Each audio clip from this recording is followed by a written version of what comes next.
Hi, today I'm reviewing the TATCHA Serum Stick. And really quick, I just want to say, purchase all these products with my own money.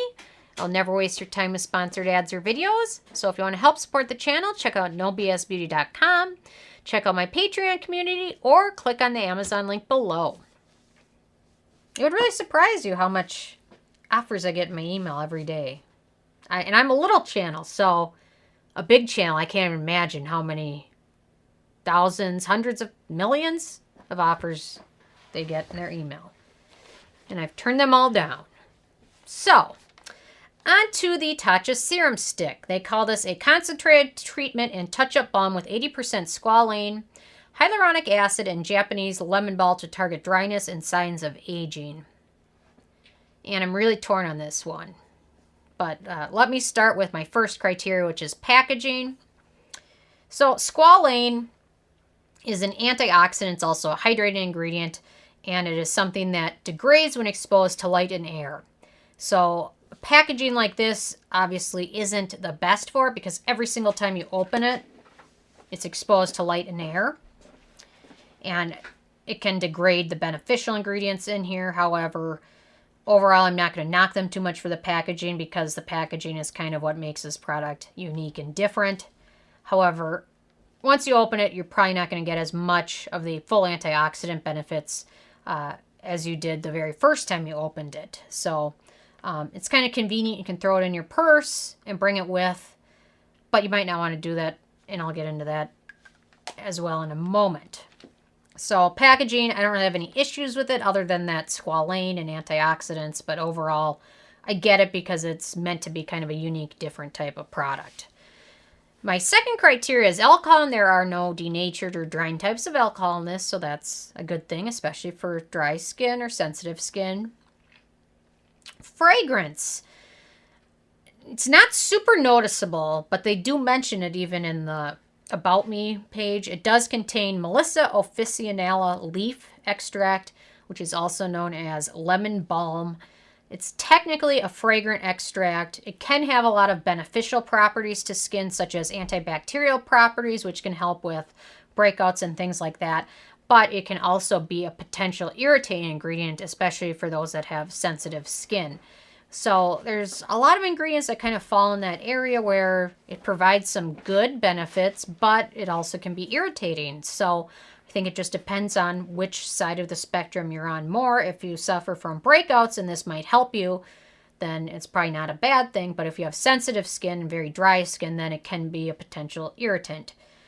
So even though the scent isn't super noticeable, it is in there in an amount which can irritate skin. So thankfully, especially if you're going to be using this on areas where they're super dry or irritated, including something that can be irritating probably isn't the best decision because it has a potential to make things worse. So on to my fourth criteria, which is the manufacturing location. This one is made in Japan, so no issues at all with that. A lot of Japanese stuff this week. Ease of use. So they say you can glide this on anytime, anywhere you desire to add smoothness and moisture, and then press fingers to set. And they mention that you can use this over makeup. Does not work at all over makeup. It will make it look like a mess, especially if you're applying it to like where you might have dry flakes and your foundation didn't set right. It's just going to make it worse. So I do not recommend using this over makeup at all. Even sometimes using it under makeup on certain areas can make the makeup not set properly and end up looking streaky or greasy. So for me, I have found that the only time I can really use this is in my evening routine, or if it's on certain dark patches or flaky patches on my arms, or anywhere I'm not going to be putting makeup on. So I'm torn because you really can't use it in your morning routine. You really have to be using it mostly in your evening routine, unless for some reason you find you have a specific foundation that works well with. No issues with that. I've tried it with 4 different foundations, and each time it made it look worse after I applied it. So other than that, it's very easy to use in your evening routine. Apply it to dry patches. You can apply it to your lips. Sometimes I applied it to like a dry area on my mouth or on my lips, and no issues at all with that. I applied it a little bit to a couple dry patches on my neck, and it seemed to hydrate those. As long as I was using it in my evening routine, I was happier with the results. But anytime I used it in my morning routine, it didn't work out well. Kind of made the makeup smudge, smear, and sometimes even peel off with certain types of foundations. So pretty easy to use as long as you don't use it daytime. And I wouldn't carry it with you in your purse because unless you're using it kind of as a lip balm, you're going to be unhappy with the results. So on to my 6th criteria. Oh, I didn't even swatch it. Let me swatch it. So that's what you get. You can see a little bit. Can you see where it applied right in the middle? Anyway, okay, so very easy to use otherwise. Okay, antioxidants and beneficial ingredients. So we've got squalane in there, which is a good hydrating ingredient, good antioxidant, and also anti-aging. It can also be an acneogenic ingredient. So if you break out frequently and you apply this, just be on the lookout in case you do break out from it. You would rather know sooner rather than later. Rice bran wax and rice bran ferment. Rice bran wax is typically a thickening ingredient and also can harden things into a gel consistency, which probably what gives it its shape. So rice bran wax, which can also be in acneogenic ingredients. I have a friend who tried this, and anywhere she tried it ended up in breakouts the next day, so she was never going to touch it again, which I totally get. Then we've got Betaphycus gelatinum extract, which is a red algae. Also probably helps give it its gel stick shape. Red algae antioxidant. Then we've got vitamin E, also good antioxidant and hydrating ingredient. And then we've got beeswax, which is also a hydrating and skin protecting ingredient. And pretty much most of those on that list are all pretty acneogenic ingredients. So if you have acne prone skin, it's probably a pass altogether. Okay, in terms of animal testing, the TATCHA brand is cruelty-free, which we absolutely love. Performance.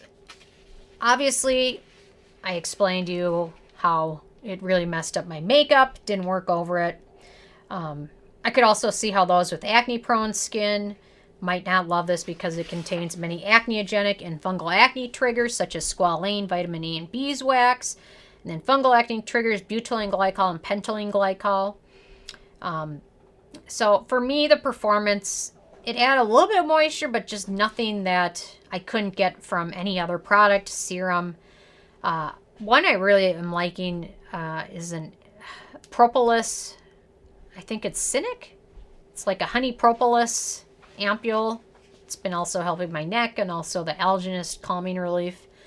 But overall for this, just the hydration wasn't there, wasn't super exciting. Although at Sephora, it's got like 900 5-star reviews because TATCHA gave a bunch of these away for free.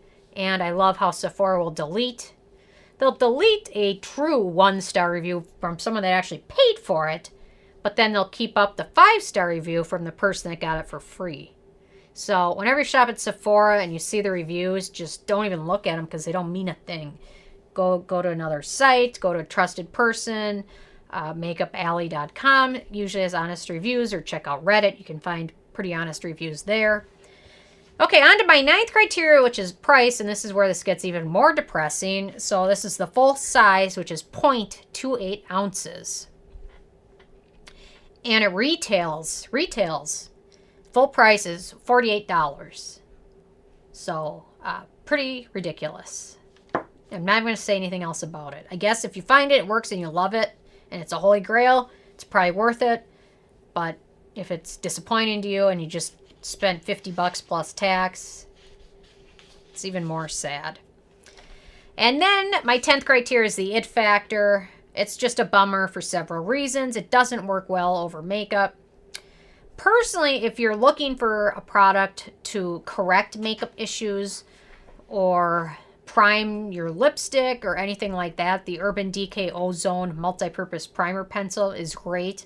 If you smudge something or your eyeliner, you made a mistake or anything like that, the Ozone Primer Pencil is great, and you can really use it. You can also use it to prime your lipstick. It's an awesome multi-purpose product. I really love it, and it's much more affordable on this one. Anyway, so it leaves your skin feeling slightly hydrated, but super pricey. Packaging allows the squalane to be exposed to air and light.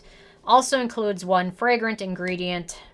And overall, it's just too darn expensive for something you're not going to get as much use of. So overall, I gave this a 6 out of 10.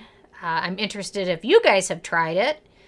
And very interested in hearing what your thoughts are on it, because the reviews on Sephora are also skewed that I don't really trust most of them. So if you've tried it, leave a comment. I always love hearing from you guys. Stay tuned for more tomorrow, and thank you guys so much.